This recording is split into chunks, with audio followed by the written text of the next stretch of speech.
يا زازا، عرفت هتعمل ايه؟ انا خايف. ما تخافش ما تخافش ما تخافش يا زازا. انت كده بتخوفني اكتر. تعالى تعالى. لا تعالى ايه؟ روح يلا الحق عشان تركب معاهم الباص.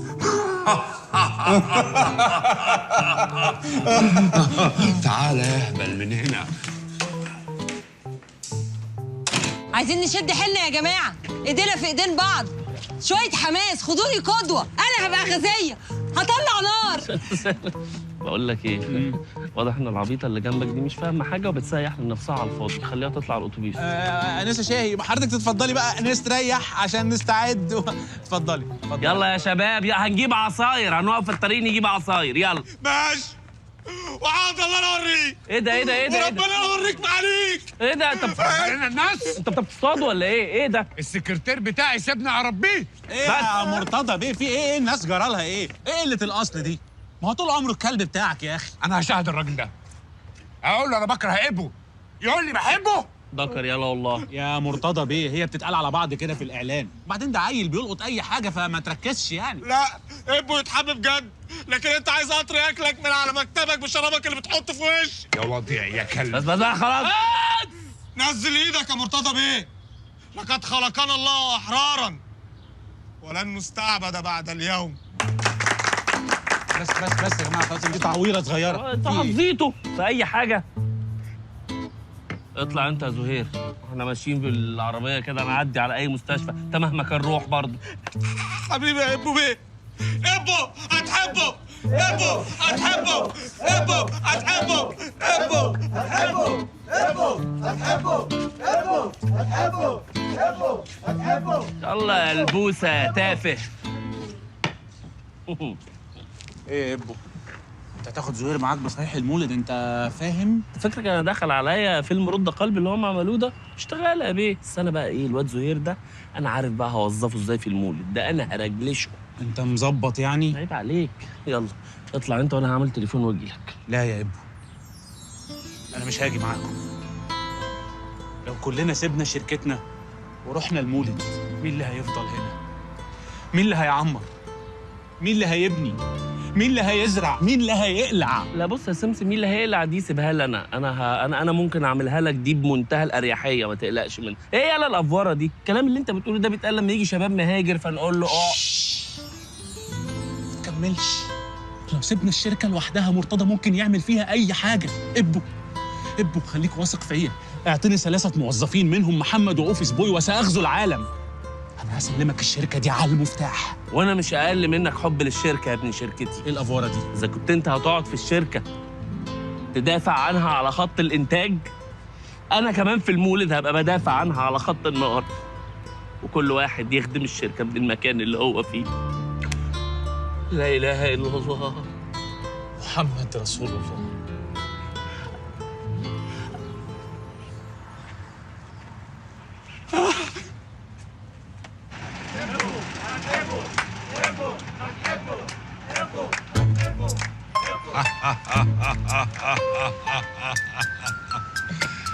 شربوها الأوغاد.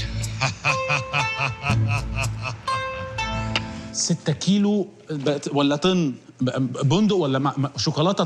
طب خلاص حاضر، هكلم حضرتك. طبعا انت مستغرب انك شايفني قاعد هنا. اروح فين؟ اروح فين بعدك يا زهير؟ زهير اللي ما كانش ليا غيره في الشركه. مش ممكن حضرتك تروح بدري تعمل سندوتش جبنه وتصحى الصبح بقى تتمشى في الهوا كده؟ طب ويا ترى في اوبشن تاني؟ ممكن تعلق على فيلم وتسهر جامد بقى. هلا واحنا واقفين ليه؟ تعالى نتكلم في المكتب، اتفضل. مش هينفع، بس اصل انا سايب بسكوت ممكن يتحرق من تحت. تعالى يا سيدي. ما انا هقول لحضرتك، الكريم بتاع الحشو ده لازم يتقلب على هادي الا يكلكع. الا يكلكع. فبتتقلب. تعالى يا سمسم ما تخافش. تعالى. طب والفانيليا؟ فانيليا؟ انت قلت فانيليا؟ بتحب الفانيليا؟ انا كنت حاسس انك ليك فيها. تعالى يا سمسم اقعد يا سمسم، اقعد ريح رجليك. انت اكيد تعبان من الخدمة في الشركة ليل نهار. لا ما هو بص، انا ايقاعي مش هيستحمل اللي حضرتك بتعمله ده. عندنا بسكوت لازم نلمه لان الاطفال بتزعل منه. تشرب ايه يا سمسم؟ هو في حد غيرنا في الشركه؟ لا. مالك؟ قلقت كده ليه؟ لا بالعكس، ده أنا مستني اللحظة دي من زمان. طب الم البندق من على الغسيل الا يكمكم، فعن اذنك. اقعد يا سمسم. يكمكم ايه يا راجل؟ بيخزز كده، بيعمل ريحه وحشه. عارف يا سمسم، عارف ايه اكبر مشكلة بتواجهنا في حياتنا؟ انا دي عارفها بقى، فهتكل على الله. ميرسي. اننا دايما بنقع في الاشخاص الغلط. واحد زي ابو مثلا، ربنا كرمه بواحد زيك، مجتهد ذكي شاطر رشيق وسمسم. انما انا ربنا ابتلاني بزهير، غبي متكاسل متقاعس. ومش سمسم. مش بقول لك انت ذكي؟ لا انا كملت الجمله عادي يعني. سمسم تاخد كام وتشتغل معايا؟ ايوه انا برشيك. تعرف تعد لحد كام؟ تعرف تعد لحد كام؟ ده انت قديم قوي يا مرتضى بيه. ده انت من ايام كابينة المينا تل. مينا تل. وبره كان فانيليا. طب وحضرتك ما انت في مجلس الاداره وانا شغال في الشركه، يعني انا شغال معاك يعني. لا ما هو انا عايز ابقى رئيس مجلس الاداره والشركه دي تبقى بتاعتي، وده مش هيحصل غير بمساعدتك، انك تقف جنبي وتسيب اللي عمره ما وقف جنبك. لا انا ما اسمحلكش تقول على ابو نص كلمه. انا ابن بلد يا مرتضى بيه وبفهم في الاصول. سمسم انت مش ابن بلد، انت ابن دادا، وساعدت ابو في تنفيذ الوصيه بس عشان المليون جنيه. شوف يا مرتضى بيه، ايوه انا مش عشان سمسم يبقى هتشوفني رشه بربع جنيه فوق رغيف كايزر في فرن فرنجي. انا مش شويه فتافيت في علبه حلاوه المولد اللي فوق التلاجة بقالها 6 شهور. انا مش للبيع يا مرتضى بيه، لا. وكون في علمك السمسم لما بيتعصر بيبقى طحينه. وايه الخطوره في كده؟ مش عارف يعني، لو اتثبت في الحر وحمضتها هتزعلك الطحينه. لا والنبي. انا حصلت لي 3 مرات. ده اخر كلام عندك؟ لا، في كلمه محشوره في زوري من زمان. تفاهه. مش ابو بس اللي بيعرف يوقفك عند حدك يا مرتضى. اذا كان ابو هتحبه، فابن الداده هتحبه بزياده. سلام يا ابن الدادا.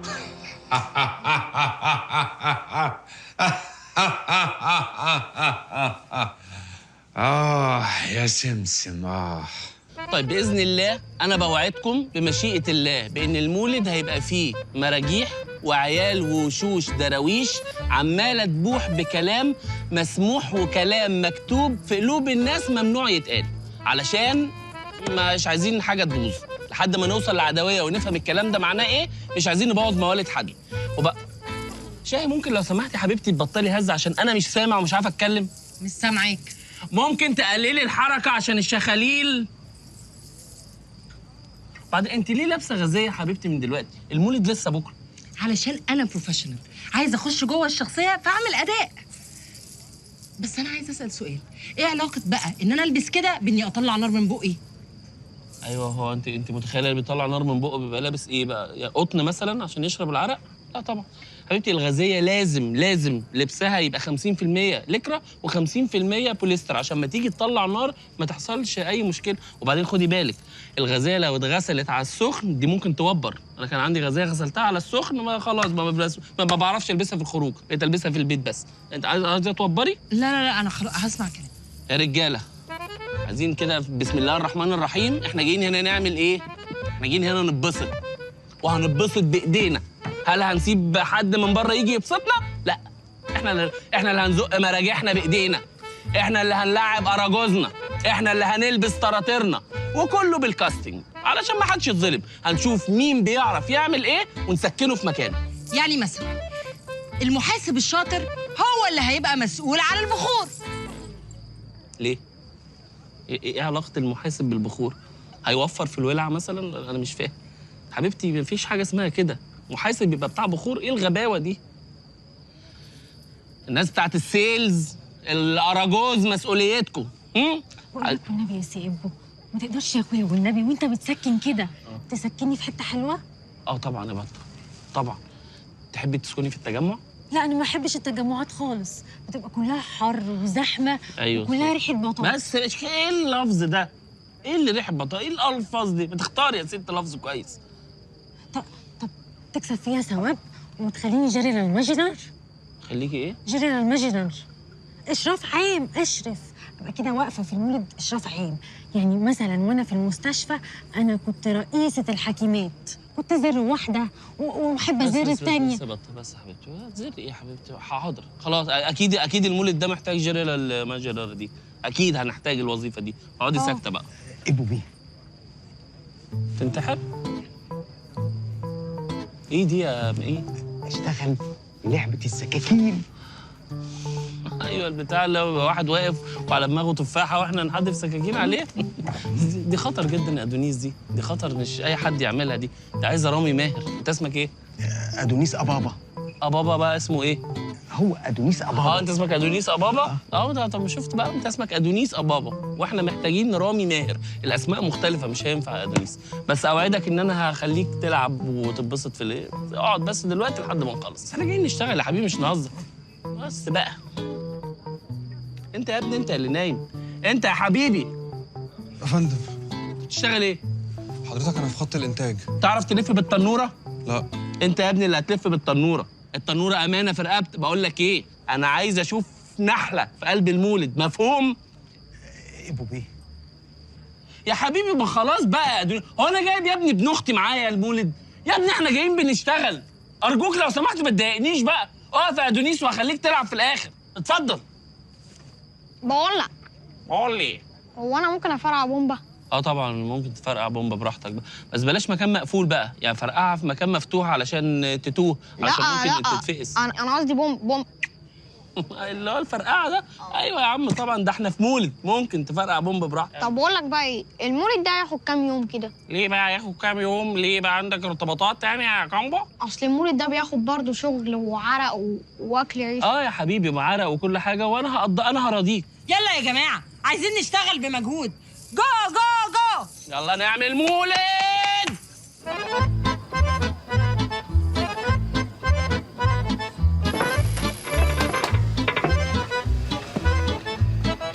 يلا يا ولاد، يلا تعالوا نشوف العراجات. يلا تعالوا اتفرجوا عليا انا.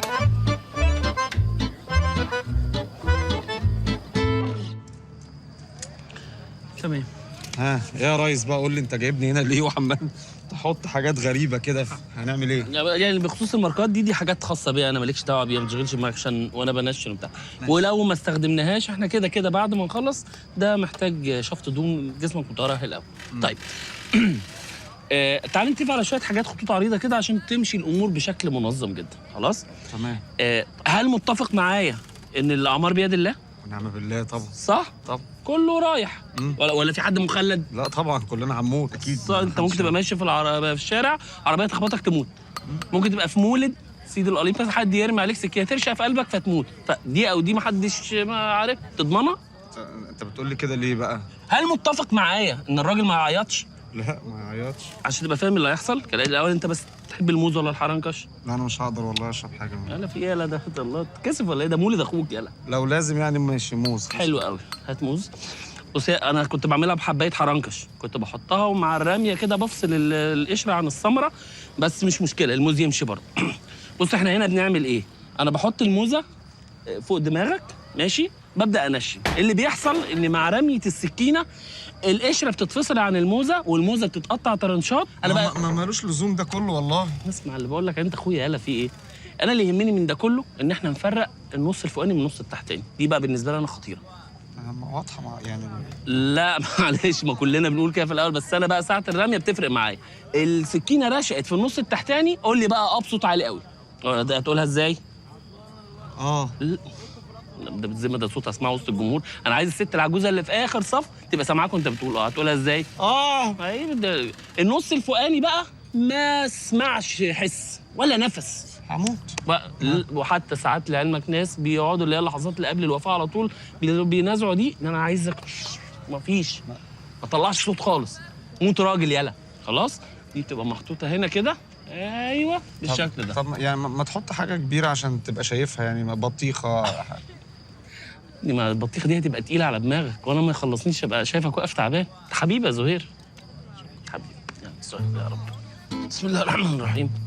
يلا نفسك في اي حاجه قبل ما ننفذ الحكم؟ نفسي اتدفن هنا. يعني ان شاء الله مش هنوصل لده ان شاء الله، بس لو حصل خلاص نتدفن هنا مفيش مشكله. ما خلاص بقى يا ادونيس بقى، هو انت كل ما هتشوفني هتقول لي عايز ترمي سكاكين؟ قلت لك هنلعب في الاخر يا اخي. ايه يا ابني اللي انت عامله ده؟ انا مش هديك حقنه فولتارين. لف من غير عياط. احنا قايلين ايه؟ مفيش رجاله تعيط. بالله عليك جيبها في الموزه اللي فوق. حاضر. يلا بسم الله الشافي المعافي.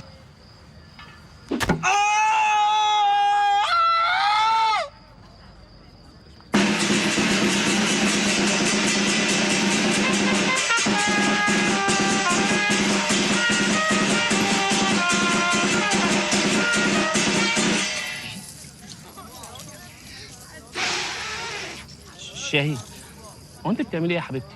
يا بنتي انت غازيه. طب مش الغازية المفروض تطلع نار من بقها؟ ايوه ما انا بقالي ساعة بحاول اطلعها ما بتطلعش.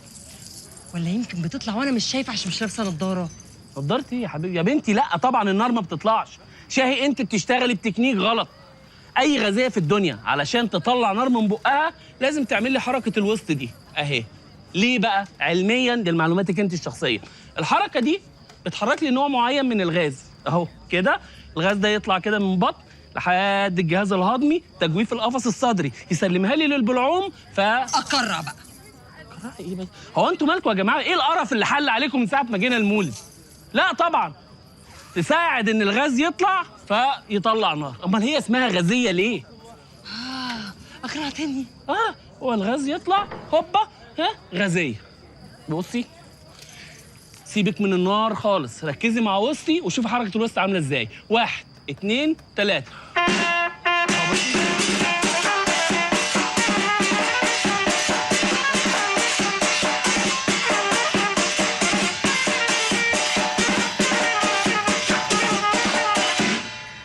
ايه الباليه بقى اللي انت عملته ده؟ ما انت قعدت تهز وسطك اهو مفيش اي حاجه طلعت.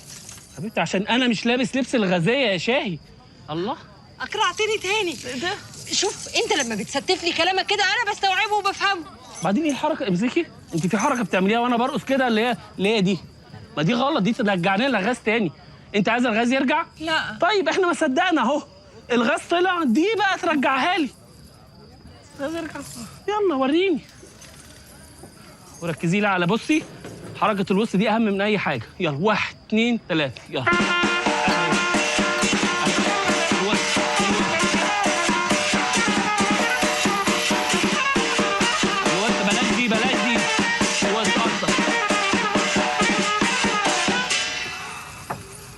شاهي خلاص بصي اوعديني ما تعمليش ده قدام حد خالص. خلينا نخلص بقى المولد ده على خير وتعالي دلوقتي نتبسط. لو عايزه تتبسطي حاجه لينا احنا بقى واعملي بقى دي وكل. يلا يا جماعه 1 2 3 يلا اعملي اللي انت عايزاه بقى.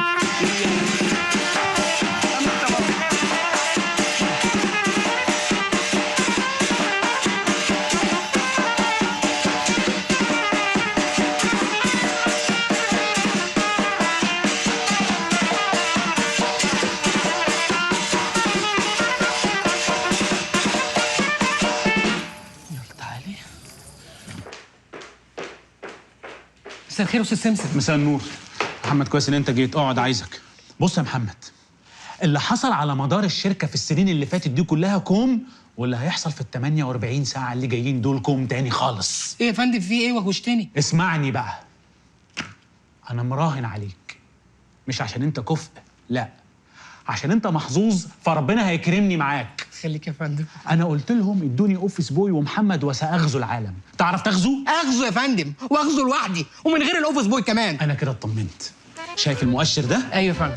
بيزيد المبيعات الحمد لله واحنا ماشيين الحمد كويس. لله. انا عايز ده يضرب لفوق خالص في 48 ساعه من دلوقتي مبدئيا. انا كمدير تعرف بقى نظامي. ايوه تاخد نظامي كمدير. اتفضل. ما احبش حد يخش يقول لي على مشاكل، مهما كان في مشكله في العالم تخش تقولها لي بسعاده وبابتسامه وبطاقه ايجابيه. يعني مثلا تخش تقول لي المصنع ولع، فاهم؟ شوف الحب كده عامل ازاي. اتفقنا؟ ايوه بس يا فندم. ايه اعمل كده؟ بقالك دقيقه ما بتاكلش بسكوت، انا خايف عليك كده. يا فندم بصراحه في حاجه عايز اقولها لك برضو، بس هوصلها لك بمنتهى السعاده. الزيت خلص. في ايه يعني لما الزيت يخلص؟ يا فندم اللي بتقوله ده الزيت ده اساس البسكوته، هو الطبقه العازله بين قعر البسكوته والصاجه. لا اذا كان قعر البسكوت، لا قعر البسكوت دي اعراض. لا واللي يجي ناحيه قعر بسكوتنا ده احنا نجيب سيره بسكوته بقعره. معلش ثانيه واحده، لا نجيب زيت. ايوه احنا كده نجيب زيت. اتفضل. قول لي بقى كل الطلبات اللي ناقصه، انا مش عايز اي حاجه تتلمس. حاضر. اول حاجه الزيت. تمام. كمان اكتب عندك. ايوه. عايز فانيليا. عايز فانيليا، دي بنحتاجها دي؟ يا فندم دي روح البسكوته. دي روح البسكوته طبعا. مع اساس انا مش اكيل، معلش أنا حاسس. يلا. طب ايه تاني؟ وكمان يا سيدي ايوه هات لي معاك بيكنج باودر. بيكنج باودر ده معانا بنحتاجه؟ ايوه ده روح الكيكه. الفانيليا روح البسكوته ودي روح الكيكه. ما انت مش اكيل. ما انا مش اكيل معلش. طب ما مش عايز حاجه تانية بروح بسكوتك؟ ممكن تجيب لي زبده. طب نجيب ربع شيدر اللي هو بيبقى بالسلوفان كده خلف خلاف، عارفه ده بيبقى طبق. ده هيخش في البسكوت؟ لا ده انا كنت عايزه في البيت ده، معلش. طب هنكتبه ونبقى نجيبه من اي حته. خلاص ماشي اوكي. وبص يا سيدي انت بتالف مقادير وانت قاعد يا محمد. محتاج ايه في المصنع يا فندم؟ بفتكر ده الحاجات دي روح المصنع. تجيب لي معاك يا سيدي ربع ورق لورا. تمام وهات لي تمن حبهان. هي الحاجه تعبانه ولا ايه؟ يا فندم بصراحه احنا بندوخ على الحاجات دي ما بنلاقيهاش، واحنا داخلين على عيد. كل سنه وانت طيب. كل سنه وانت طيب. ندي بقى الكلام ده للمورد يجيبه لنا. يديه لمين يا فندم؟ للمورد بتاع المصنع. مورد مين يا فندم؟ ما انتوا من ساعه ما اديتوا للموظفين اجازه 48 ساعه وسبتني انا مرزوع هنا في البيت، قصدي مرزوع في المصنع، مش عارفين نعمل حاجه. حضرتك دلوقتي لازم يا انا يا انت ننزل نجيب الحاجات دي. خلاص حاضر يا محمد. انا هنزل هجيب زيت وفانيليا وبتاع. تحب سجق مجمد ولا؟ هات لي ب2 جنيه فينو. هو انت ادمنت الشاي بلبن؟ 7 كوبايات اشرب. يا بنتي ما هم علماء الشاي بلبن اثبتوا ان كتر شرب الشاي بلبن بيساعد على افراز هرمون اسمه الفازلينوس. الفازلينوس ده بيساعد على تقليل التوتر في الموالد. اقعدي ساكته، انت فاهمه بقى حاجه ولا اقعد انا ابرر وخلاص؟ يا شيخ عثمان ازيك؟ انا مزنوق لك يا شيخ عثمان، محتاجك كده تيجي تعمل ولي من اولياء الله في مولد. تعمل ايه في شرم الشيخ يا شيخ عثمان؟ انا مش فاهم. انا اللي اعمل الولي؟ لا ما ينفعش، دمي كله شاي بلبن يا شيخ عثمان. خلاص ماشي، شكرا. قال لك ايه؟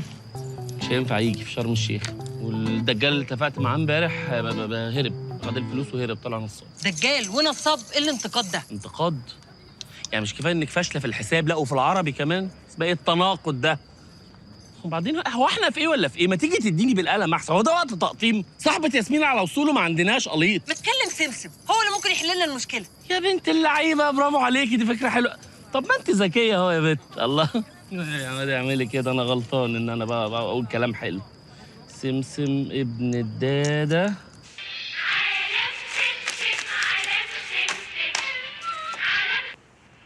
الو، بقول لك ايه، اسمعني كويس. قول. دلوقتي انا جهزت كل حاجه، المولد تمام، البومب بيفرقع والمراجيح بتمرجح والطراطير طب انت مكلمني عشان اشاركك مشاعر الفرحه يعني؟ طب ايه المشكله؟ احنا ما عندناش قليط، احنا دلوقتي في كارثه بسبب ان مفيش قليط.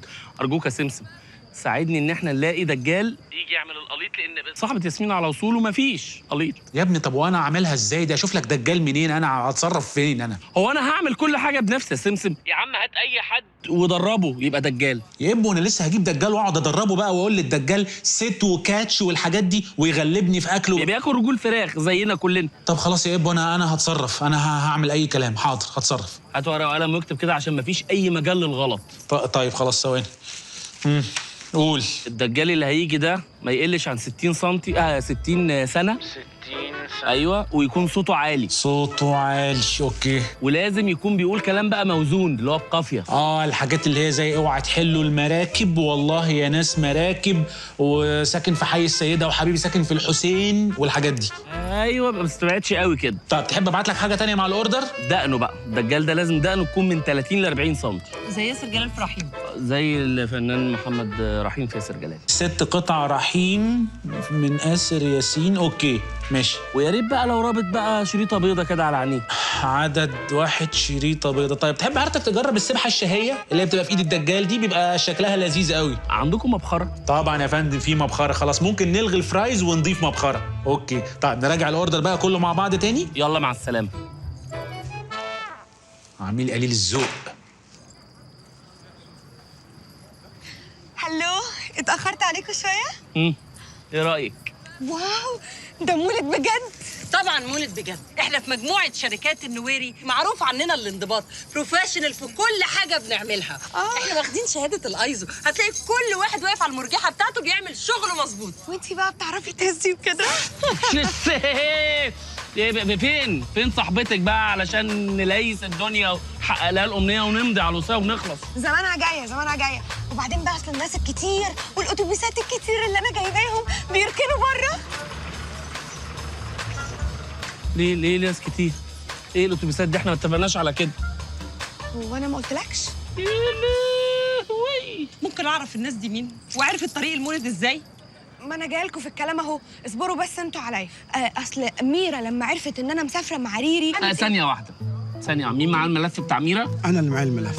يبقى انت افتح فايل جديد لريري. يا ريس ده كده كتير يا ريس، ما انا معايا ملف رورو وروان. يا جماعه احنا لو سقطنا حرف واحد بنضيع كل حاجه عملناها مع الست دي من ساعه ما قابلناها.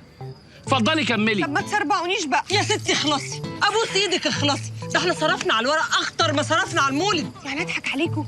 اقول اي كلام؟ اكذب؟ لا طبعا لا ما يصحش اكيد. لما ميرا عرفت من ريري ان في مولد اسمه سيدي القليط وبيعالج الناس وكده قالت تيجي معايا. وهي يا حبيبتي عرفت منين اصلا؟ هو انا ما قلتلكوش؟ يا امي يا امي، دي فيها 2 طن ورق دي يا بنتي. انا اقول لك، اصل ميرا بعتت على جروب الواتساب بتاع الشله ميعاد ومكان المولد، فكل الناس عرفت بقى بما فيهم ريري. يعني كل الناس دي جت وصاحبتك اللي احنا عاملين علشانها الهليله دي ما جاتش؟ امال انا هتشل ليه وهتجلط وهقع حالا هنا؟ مضطرين نشغل المولد علشان الناس تحس ان في مولد بجد، لحسن يفضحونا لحد ما الهانم صاحبتها تشرف وتشوف ان في مولد. طب انت عارف ان انا مبتلى؟ هون عليا بقى. انا مش عارف الاقيها منين ولا منين. من الناس اللي جايه ما نعرفهاش دي، ولا من صاحبتها اللي ما جاتش عشان تشوف القليط، ولا من القليط نفسه اللي لسه ما جاش. انا مش عارف السهم هيجي لي منين. خلاص بقى يا ابو ما تعملش في نفسك كده علشان خاطري والنبي. احنا ما قدامناش حل غير ان احنا نشغل المولد. اجي معاكم؟ اقعدي بقى، ده انتي بارده برود.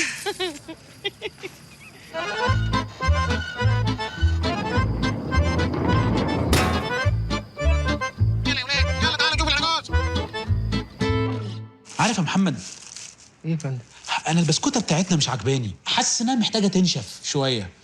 تفتكر انا دلعتها؟ ليه يا فندم؟ بتخرج مع اصحابها من غير اذن مثلا؟ بترجع البيت متاخره؟ يا ابني وانا بكلمك عن بنت اختي. امال ايه؟ بقول لك دلعتها في المكونات، يعني خدت زبده زياده، خدت سوا زياده. معلش. ايه ده؟ استنى، ايه ده؟ ايه؟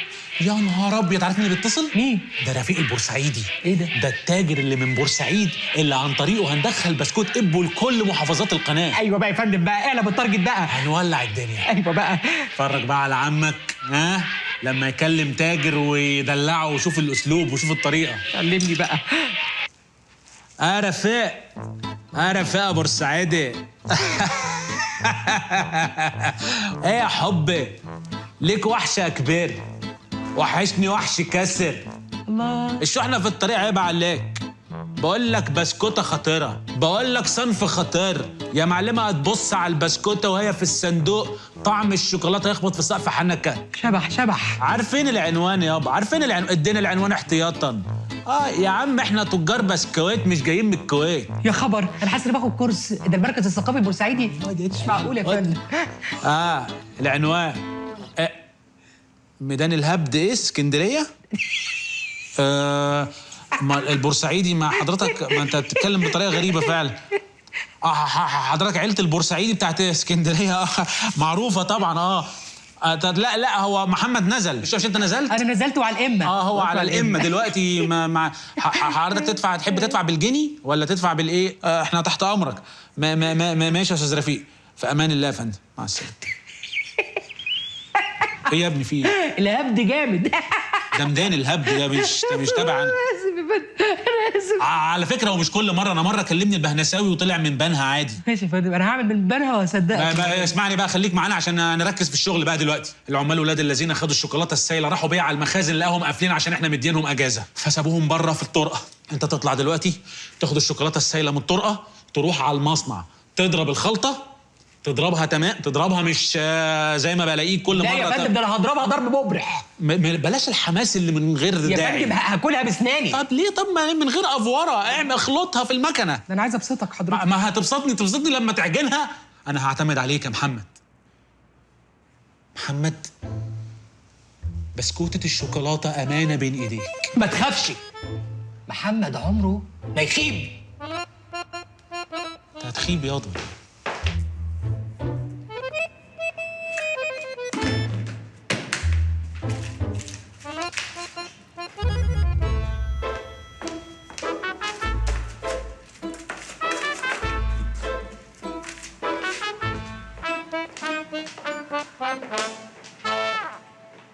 ايوه يا زهزه. مين معايا؟ مين معاك ايه يا اهبل؟ انا مرتضى. كلمة السر ايه؟ هتجنني؟ مفيش بينا كلام سر. صحيح احنا مش متفقين على كلمة السر. طب ما تيجي نتفق على كلمة السر. والله ما انت ممكن ما تكونش مرتضى وتعرف كلمة السر. مين معايا؟ يوه يا ريتني يا اخي موتك وانا بضربك. اخلص يا بني ادم، اخلص وقول لي ايه الدنيا عندك. المولد هنا اشتغل بجد، وفي ناس غريبة جت، وإب وبقية الموظفين مضطرين إن هم يكملوا المولد لحد ما صاحبة ياسمين تيجي. حلو قوي الكلام ده. أنا بقى عايزك تعطل لي الدنيا وتخلي المولد ده شغال أطول فترة ممكنة. بس ليه كل ده؟ هكلم ناس من الحي وهخليهم يجوا ياخدوا اللمامة اللي اسمهم إب وشاهي. عايزك تعطلهم حتى لو صاحبة ياسمين جت لحد ما يجوا يقبضوا عليهم.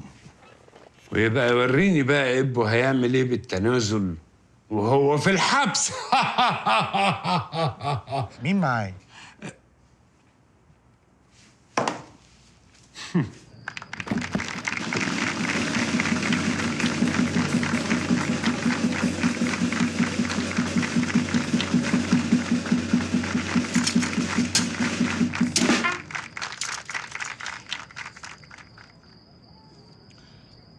ادونيس، ما هو عيب اضرب واحد في سن ابويا. انت موترني جدا. انت موترني من ساعه ما بدانا الشغلانه دي. شايف كل الناس دي ذنبها في رقبتك، وكل دول انا متوتر. زن زن زن. ممكن تسكت ولما ينفع انا اخليك تتنشن. حاضر. جمهورنا الحبيب، الناس اللي لسه جايه المولد دلوقتي ومش عارفين مين الشبح، العبد لله اللي ماسك السكين ورماه. ايه؟ ومعاه زهير. ايه؟ كمان مره زهير. ايه؟ طب رقصني على زهير.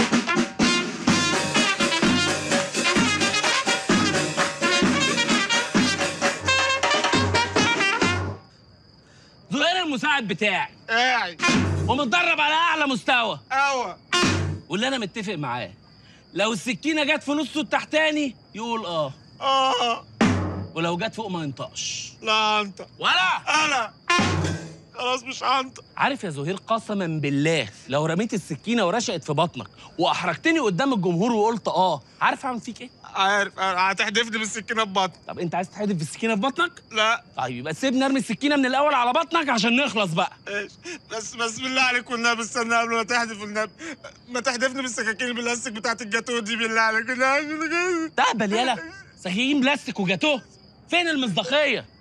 يا ابني احنا بنقدم فن مش عن امه ما تقدم. انا دمي هيتصفى. حتى لو دمك اتصفى اوعدك اخلص الليله تعدي على الحسابات هتلاقي فيه كيسين بلازما في بنك الدم بتاعك. ارجوك بقى ما نتكلمش في الموضوع ده تاني.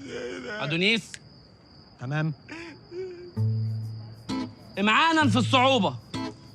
انا هرمي السكاكين وانا مغمى عينيا. انت بتعمل انت هتطرنن. ده انت موت دول وانت فاتح عينك هتعمل الدين السحلوه انا. يا ابني وانا هطرنن عليك انت يا زهير؟ تهبل يا ابني. انا بربط علشان خلاص مش مستحمل منظر الدم. انا تعبت نفسيا. اهم حاجه فوق الصوت ملغي، تحت صوت براحتك. على اساس لو صوتت انا عدى الحقني ده كلهم خايفين يقربوا ناحيتك. بقول لك يا زهير ده اتفاق، مش عاجبك امشي.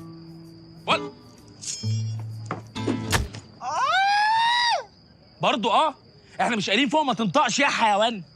الحقني يا استاذ سمسم، الحقني، انا في مصيبه، محمد في مصيبه. لا لا لا لا لا محمد، قلنا ايه؟ قلنا ايه؟ احنا اتفقنا على ايه؟ بنقول الحاجات ببهجه، قلنا ما تخشليش بمشكله. حاضر. محمد في مصيبه. ايوه كده. ايه مالك بقى؟ ايه المشكله؟ لا خليك، يلا ارجع تاني. شوف بقى الشحنه بتاعت البسكوت بالشوكولاته نصها باظ. خلاص باظت خالص. ازاي بقى باظت؟ وانا خارج من باب المكتب لقيت جراكن، خدت جيركن من وسطهم، طلع اللي فيه بويا. ده دخل مع البسكوت، رحت حاطه في عجينه البسكوت وقعدت اقلب. يعني الشحنه هتروح دلوقتي في بويات جوه بس الوانها تحفه. انت عارف ان دي كده مصيبه بجد.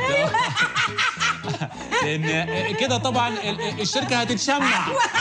وانا اللي قاعد في الشمعه. تخيل تبقى انت بقى يعني المحظوظ اللي لما الشركه تتشمع يجيبوك انت تطفي الشمعه.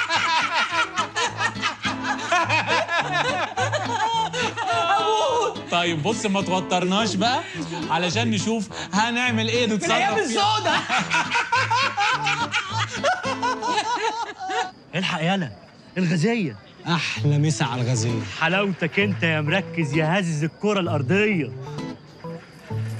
هما دول كمان صحابك؟ لا طبعا، هو اي حد يعني معدي في الشارع لقى مولد دخلوا يبقوا معرفتي وجايين معايا؟ اكيد لا.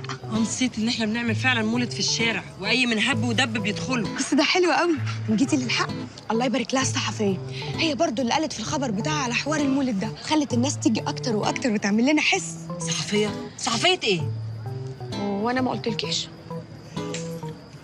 لا ما قلتليش. بصي، اصل جروب الواتساب عليه واحده صاحبتي تعرف واحده صحفيه شغاله في جرنان صناع الخبر. اول ما عرفت بحوار المولد قالت تقول لها وتوجب معاها يعني وتخليها تنزل سبق صحفي وكده. دي وجبت معانا احنا بصراحه. طب احنا هنعمل ايه دلوقتي؟ الناس عماله تزيد وصاحبتك لسه ما جاتش. ستي مش لما سيدي القليط اصلا يجي الاول. احنا قلنا لسمسم وهو هيتصرف باذن الله. بص انا اتصلت بالنقاش، قال لي ايه؟ قال لي ما ادفعش اكتر من 17 جنيه في المتر بالصنفره. نقاش ايه يا استاذ سمسم؟ احنا بنتكلم على شحنه البسكوت دلوقتي. ايوه ما هو قال لي على البسكوت، قال لي هتمسك البسكوته كده تقطمها، لو لبت معاك، لو ايه؟ راحت كده، هو عمل كده يبقى دي بوهيه. لكن لو عملت الصوت اللي هو ده، انا عارفه بقى. لا قال لي لا ده ايوه كده، يبقى ده شوكولاته. ايوه. دلوقتي الشحنه دي قد ايه؟ الشحنه دي 4 طن. احنا هندوقهم كلهم. هندوق 4 طن؟ اسمع بس، اشتري مني، انت هتدوق وانا هشيك بعديك. طب ما تدوق انت وانا اشيك بعدين. لا اصل انا احب اشيك من وانا صغير. طب تشيك ايه انا اتسمم وانا كبير؟ اسمع بس يا ابني، والله انا بقول لك الكلام المظبوط. اللي هندوقها هنلاقيها بوهيه نركنها على جنب، الشوكولاته هنقوم مقفلينها بالحب كده ونقوم حاطينها في الشحنه. يلا ابتدي بقى كده وشوف. يلا. استر يا رب. بتلب دي بويا. بس مش دوق كده. اشيك؟ دوق. راحت يا ابني ليه يا محمد؟ صح، بوهيه. اللي بعده يبقى دوقها. عملت كده؟ انت اللي عملت يا كذاب، مش هي. عملتها ببقك. بس دي طعمها شوكولاته. يعني الصوت ده من هنا؟ طعمها شوكولاته. اشيك ممكن بعد اذنك؟ لازم بقى. طب بص بقى نرجعها زي ما هي. زقها بقى. استنى بس نسويها بس من فوق كده. زي ما هي، كأن ما فيش اي حاجه حصلت. هتلزقها بقى بقي؟ لا كده البويه تشك. ماشي يلا. دي خير المكان. بس اللي بعده. انا بقول لحضرتك ايه؟ مش معقول هنقعد ندوق 4 كيلو طن، ده احنا كده محتاجين بتاع 30 كيلو شاي ومحتاجين نص نهر النيل عشان نعرف ندوق ده كله. صح، هي فكره غبيه شويه برضه، وبعدين انا مش متعود اكل شوكولاته بالليل. طب بص، احنا نولع في البسكوته، لو النار مسكت فيها تبقى بوهيه، لو النار عملت خش كده برضه تبقى شوكولاته. هو الكلام ده علمي يعني؟ علمك بقى، بس هي معروفه ان البسكوت اللي مدهون بوهيه يطلع عليه النهار يسيح. لا حضرتك، ده الكلام اللي مدهون بوهيه. ما انا امي كانت بتقول لي كده، هم ضحكوا عليك بقى، انا امي كانت بتقول لي الصح. بصراحه بقى يا استاذ سمسم انا قلقان جدا من ان انا اولع في البسكوت دي. بقول لحضرتك ايه، انا هدوق انا لوحدي. يا ابني ما ينفعش هدوق انا يا استاذ سامح. يا ابني مش هينفع تدوق، ده مش متصنفر، ده نص تشطيب، ينزل معدتك يتعبك، ده لسه عايز وش معجون وعاوز شغل كتير. بعدين انت تاكل بسكوت نص تشطيب؟ احنا هنريح دماغنا. هتنزل بالولاعه دي تشيك وتكلمني. محمد انا معتمد على الله ثم على الولاعه اللي في جيبك. يا نهار اسود، القليط القليط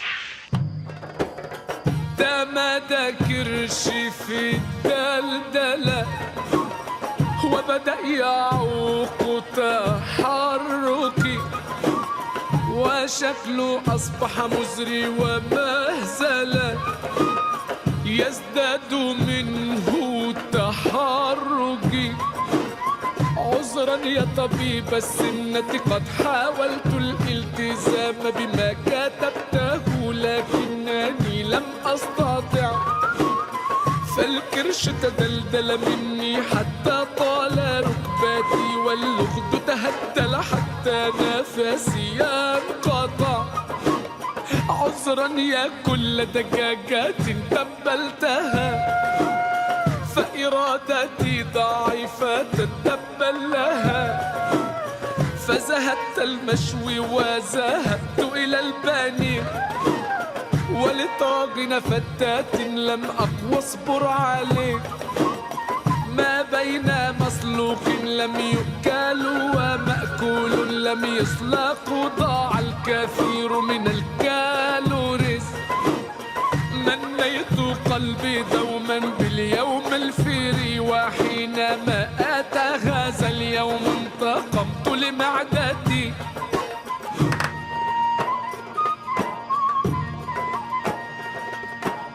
يا من وقفت مجاهرا تملي علي نظاما يحجم معدتي، يؤسفني بأن أبلغك بأنني قد حشيت ورق النظام وأكلته لم يبقى شيئا منه. عضعت معه رغيف حواوش مقرمش ووضعت القشطة على الزبدة في فطيرة وحككت قعر برطمان نوتيلاتا. فيا كل ذوات الليات يا ويلكم مني ادعوني بأني وليات لو أعتقتكم فسأكل كل ما تشتهيه النفس وليذهب كرشي إلى الجحيم برحته لم أشتكي. مش كفايه كده بقى الغزاله مش هتطلع ترس ولا ايه؟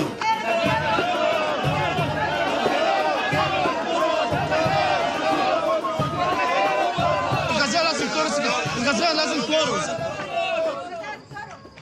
والآن جاء موعدنا مع الفن، مع المتعة، مع الرقص، مع الراقصة الملتزمة المحترمة الأخت شاهي.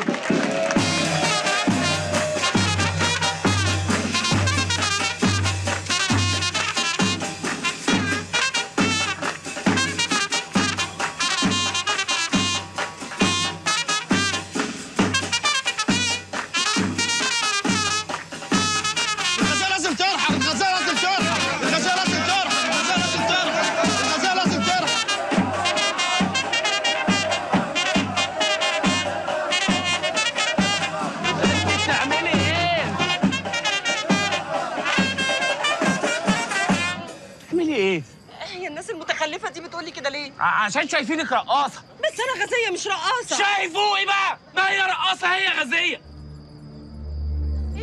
ايوه، زي ما الفراخ هي كوكو، الرقاصه هي الغازيه. وانت كنت عارف يا ابو؟ والله العظيم هضربك يا ابو، والله العظيم هضربك.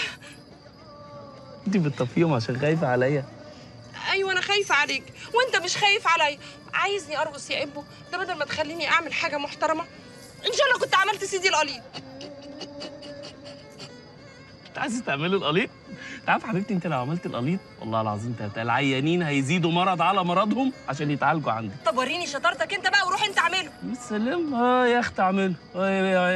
طب تصدقي بقى عندي بقى هعمله فعلا. هم الدجالين بيعملوا ايه غير سبحه ودقن وحي؟ ايه؟ حي. لا ده حي. ايه ده؟ انت كنت عارف بقى ان احنا جايين؟ ايه ده؟ مين حضراتكم؟ احنا بتوع الحي. انا كان صوتي عالي قوي للدرجه دي؟ اقول الحي بتوع الحي يجوا؟ هتهزر ولا ايه؟ فين التصاريح اللي انت عاملها للمولد ده كله؟ ايه ده؟ حضرتك تقصد ايه بكلمه تصاريح؟ تصريح كهرباء، تصريح اشغالات، تصريح من المرافق. حي! مساء الخير. عمر ممكن اجرب؟ اتفضل. شكرا. الحق يا بت، بصي الراجل، بصي الراجل ابيض في احمر ازاي.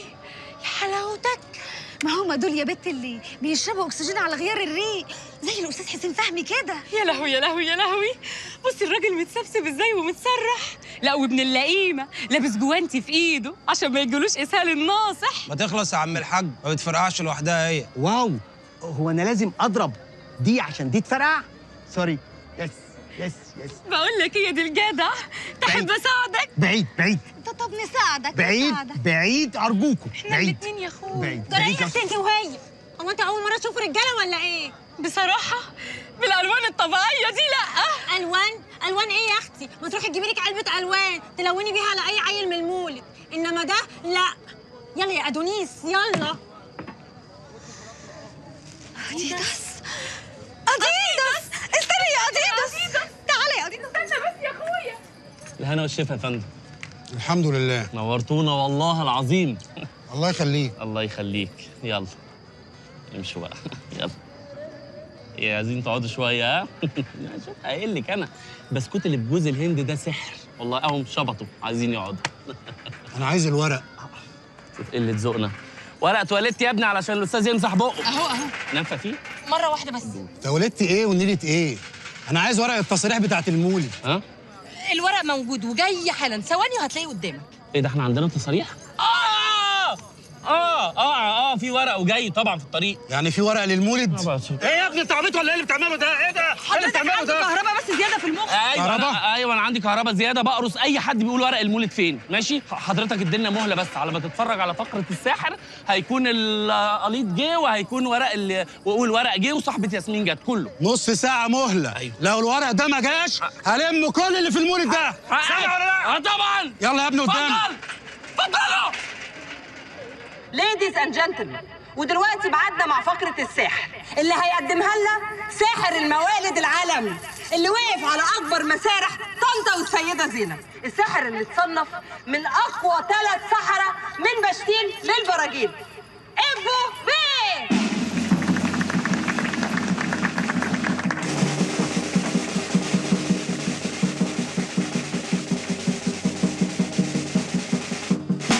تحية كبيرة للجمهور العظيم اللي منورنا النهارده مع أطيب التمنيات بمشاهدة ممتعة لفقرات الساحر إبو.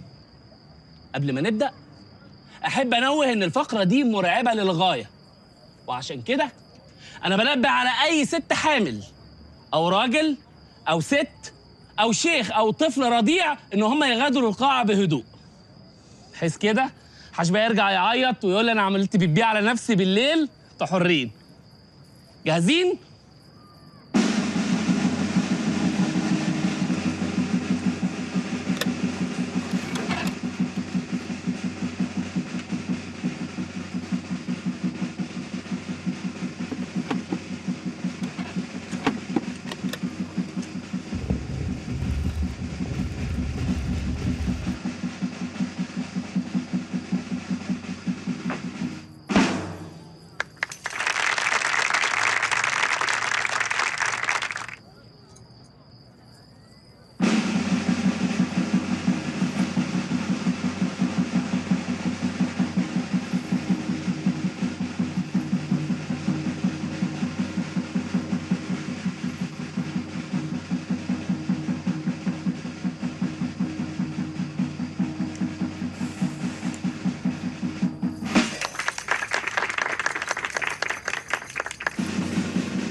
والآن مع أخطر العروض على الإطلاق، عرض العصا السحرية. استعدوا للمجازفة.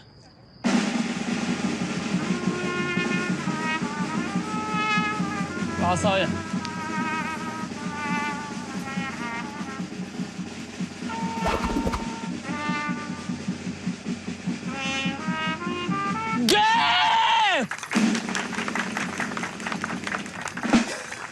ولأن الساحر الشاطر هو اللي ينهي العرض بتاعه من العالي، فخلونا نرجع لبداية العرض لو تفتكروا. هوبا! ده كتير قوي اللي انت بتعمله ده.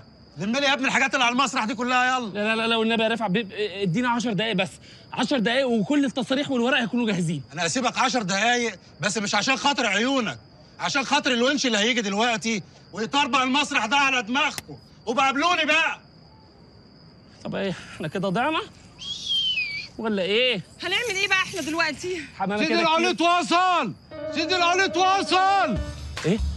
سيدي القليط مين اللي وصل يا عم انت؟ والله في الخيمه بتاعته وبيعالج الناس. سيدي القليط؟ هو اللي بنعمله في الناس هيطلع علينا ولا ايه؟ في ايه؟ مين سيدي القليط ده؟ تعالي نشوف.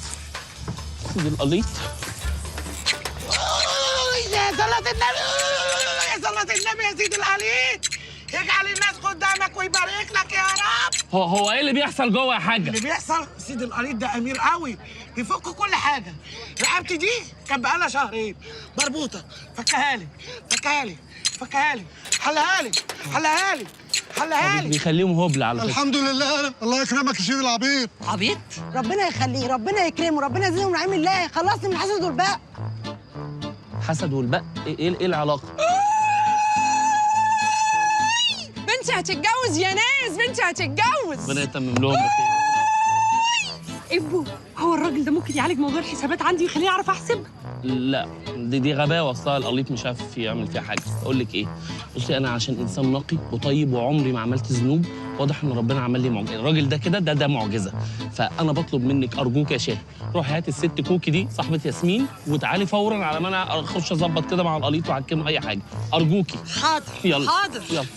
بقول لك 2 و3 كام؟ 7. مش قلت لك القليط مستحيل يعرف يعمل حاجه في زي. ايوه سمسم. اللهم الف حمد والف شكر. ده جامايكا المساعد بتاعي. اتفضل. ايه اللي اخرك يا بيه؟ لا معلش كنت بخفي برج، انا اسف. ده كلام؟ معلش. فكيت الاعمال اللي في التجمع؟ فكيت الاعمال اللي في التجمع. جبت الحاجه الساعه، جبت كل حاجه؟ وجبت الحاجه اللي جامايكا المساعد بتاعي بيساعدني في جلسات العلاج، وهو جرسون في نفس الوقت. ساحر في نفس الوقت. اسم الله والحريص الله. طيب احنا كنا هنبدا جلسه علاج يا جامايكا، لو سمحت بس تعقم لي الجو بعد اذنك عشان في لسه في مريض. حلوه قوي حلوه. بس على ايدي بقى، بقفل على ايدي كده على طول كده. تمام. يلا هنعمل حاجه بقى. ايه؟ ايوه. في تحسن؟ حاسه بايه؟ حلو قوي. سمعيني بقى كده ست الكل، نشوف العلاج كان عامل ازاي. تم تك تم تك تم تك. لا احنا بنهزر بقى كده، انا جاي اضيع وقتي. ليه كده يا سيدي القليط؟ لا ما بص بقى، ده الجهل اللي انا ما بحبوش. اهو شوف، انا قلت مليون مره ما حدش بيقفل بالتك كده، بتقعد تمشي على دم تك يومين تتحسن تقوم موقفه الايقاع. ينفع كده؟ ما تتنكسي. ما ينفعش الكلام ده. قلت مليون مره ما بنقفلش بالتك الا لما بيكون في مشاكل في الرقبه. لا انا مش رقبتي، ده انا وسطي بس قافش عليا، رقبتي ما شاء الله زي الفل. رقبتها واضح انها حلوه، فاحنا هنركز علاجنا بقى، نشخص مظبوط نفس اللي عملناه بس اسرع سنه. يلا بينا.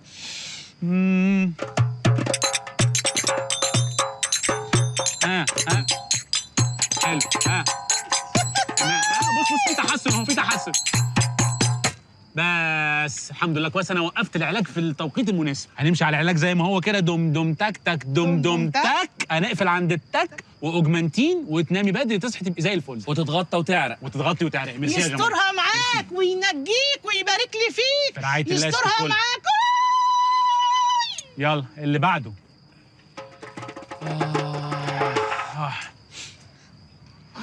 جامايكا مريض جديد دخل، بنعمل ايه؟ بنعقم الجو على طول. يعني انا هقول موضوع التعقيم ده كل مره، كل مريض هقول كده؟ اسف. تشتكي من ايه يا ست الكل؟ جوزي يا شيخ قليط. اسمه القليط يا ست. يا سيدي انا القليط. بتضايق من موضوع القليطه ده جدا. معلش يا سيدي القليط بطل يحبني. يعني هو الاول كان بيحبك وبعدين بطل؟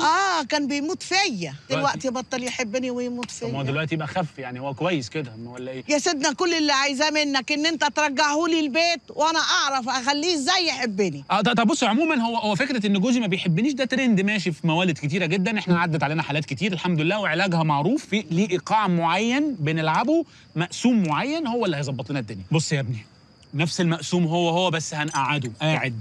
تمام هتعرف تعمل ده ولا اروح لتوما يظبط لي الموضوع كله؟ عيب عليك يا مولانا، انا عامل نفس العلاج ده مع حمائي في قلبه منويه. طيب بعد الاي خلاص اوكي؟ طب 3 2 1 قاعد اي.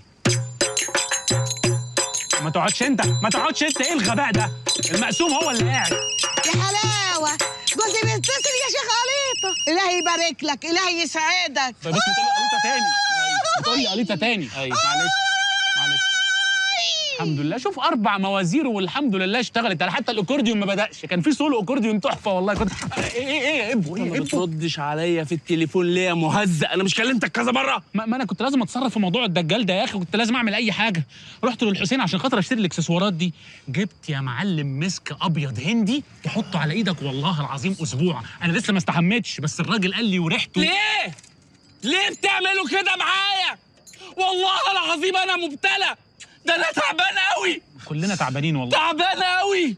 معلش انا حاسس انت فعلا بقالك فتره كده يعني من جوه مش مظبط. تعبان. طيب بس هقول لك فكره ظريفه جدا. طيب هنعمل حاجه بسيطه كده مع بعض، تلاقي نفسك فكيت. يلا كده بص نجرب يلا. ها سيب نفسك بقى للعلاج خالص. في تحسن؟ احسن شويه. ايه ده سمسمه؟ انا احسن كتير. قول لي يا سمسمه. ايه ده انا بتحسن. ابتديت تحبني قوي. ابتديت تحب. قول يلا سمسمه. سمسمه هتحب.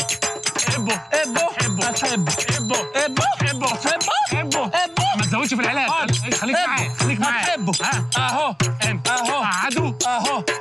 قعد. متيسره. هنقفل. اهو.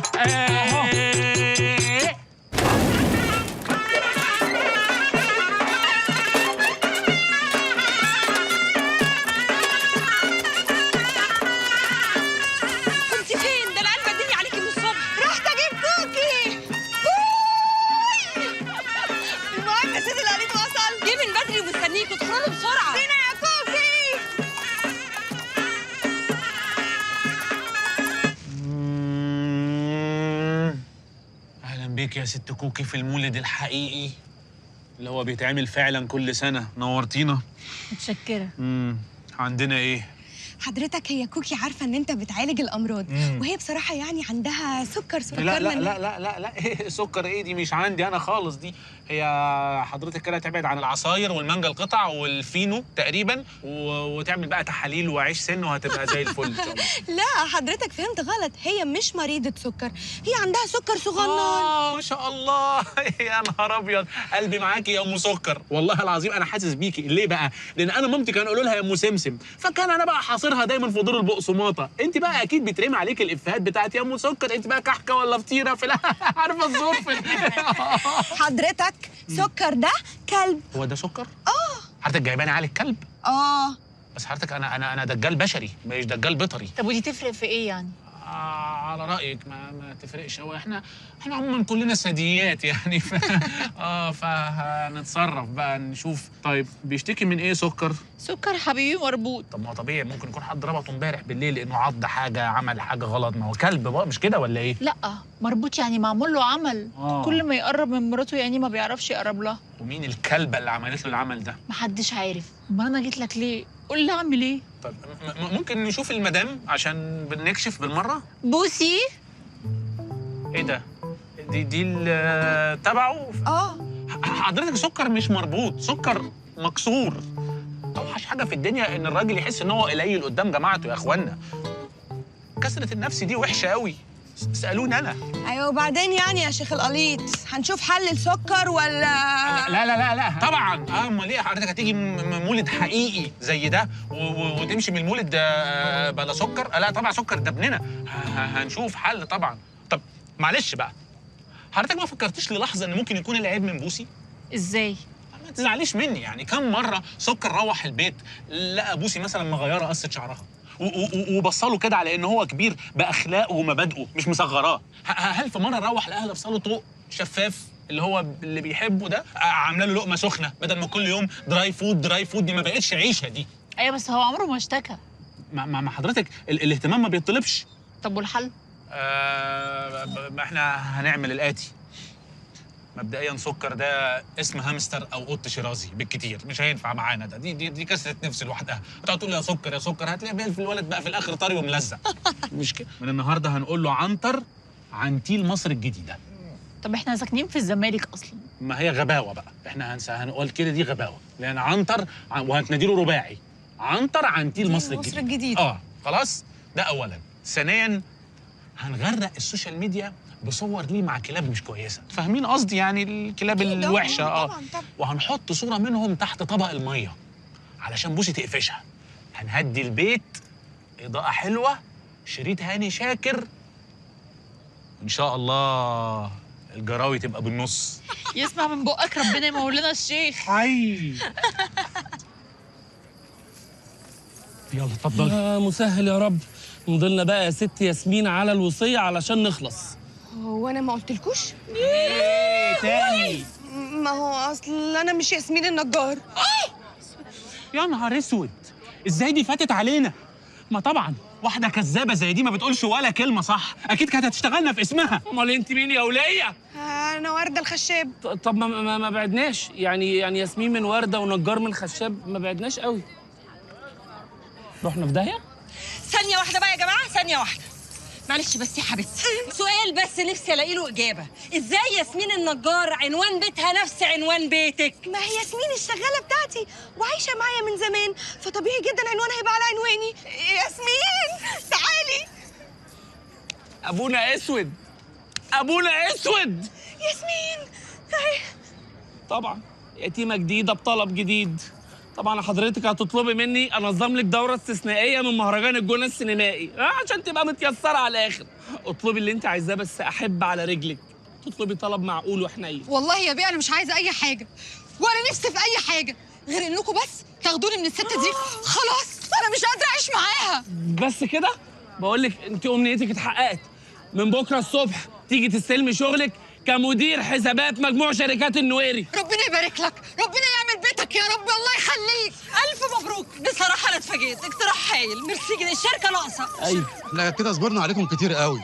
انا اسف ان اقول لك ان شرطه المرافق جت وهتلم كل الحاجات دي ومراجيح مولد النبي وتطلع بيها على الاسم. سلام. والله اريح، انا مش قادر اقف على رجلي اصلا. هم بيلموا الشغل ده بيعملوه نضيف قوي. الراجل بقى يروح يستلم شغله من هناك. ادونيس منوره يا ورده هانم. ميرسي بوكو.